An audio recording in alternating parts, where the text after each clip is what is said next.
His fellowship project is titled Superwealth: Why We Should Stop Worrying About the Gap Between Rich and Poor and Start Celebrating Wealth Creation. Max?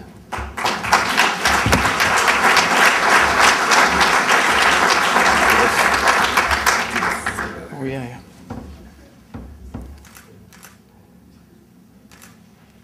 Thank you. Well, I didn't put this in my notes, but you know, you only get one chance in life. So a few years ago when I was 30, my mother said to me, "Max, what do you want to be when you grow up?" I said, "Mama, I want to be Charles Krauthammer."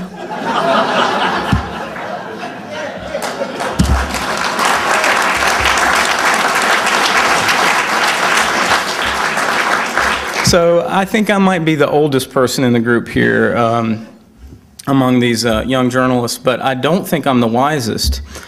You see, I've chosen a project, as he said, that is not likely to make me many friends here in Washington. I'm going to spend a year defending rich people in writing. Specifically, I'm going to argue that we should stop worrying about the so-called gap between rich and poor, and instead we should learn to celebrate wealth creation and venerate the wealth creators. And rather than continuing to practice that politics of guilt and envy, I argue we should think more about how best to help the poor. So, for the most part, wealthy people are not Gordon geckos bent on taking more of the economic pie. Such is, of course, a funny thing to say so close to K Street. I realize that. But most wealthy folks are walking evidence that real value has been created in society, a sign of economic good health. Occasionally, even in the Beltway, when you see a rich person, you see an entrepreneur or a smart investor. And these value creators have compelling stories that need to be told. And I want to tell them. The sooner we learn as a nation to separate the value creators from the political favor seekers, the sooner we'll realize a new age of prosperity for all. And by definition, the wealthy will lead the way.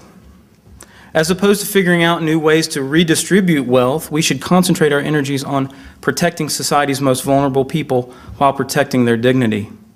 And in an age of superwealth, we will unleash super philanthropy. Indeed, I believe radical experimentation in the voluntary sector will usher in a new age of social entrepreneurship. But first, we have to figure out how to grow the economy and shrink this town. Now, you may be wondering what makes me, little old Max Borders, a credible authority on the gap between rich and poor. Let's just say that as a writer, I've eaten my fair share of peanut butter. And that's why I want to extend my special appreciation to Mr. Phillips and the Foundation. Without their generosity, we starving artists might not be able to carve out the time and space to refine our craft and tell our stories. This fellowship will allow me and my family the ability to do just that. I hope I'll make y'all proud. Thank you.